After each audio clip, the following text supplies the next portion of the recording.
There's a good chance with this bill, if it were in place and that GPS monitoring was available, Rachel Kerr would still be here with her children today.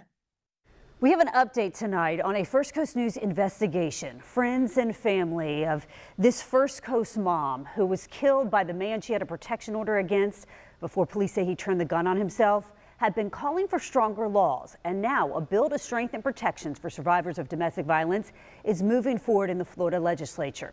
It passed the House committee unanimously yesterday after the lawmaker who introduced it, State Representative Deborah Tindrich, shared her own story of surviving domestic violence and shared the story today of Rachel Kerr after we reached out to her. Members, I have been following domestic violence cases throughout our state, but this case was brought to my attention yesterday as I was asked to participate in a news story about how my bill and the GPS monitoring could have saved Rachel's life. On February 25th, First Coast News stated, Rachel's friends are calling on lawmakers to pass legislation requiring mandatory GPS monitoring for those who violate protection orders.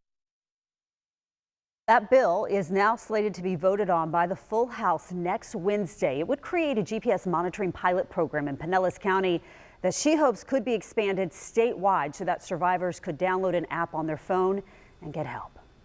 Which would create victim communication and create a 500-foot geofence around them wherever they go, which would then alert the victim and law enforcement with instant communication.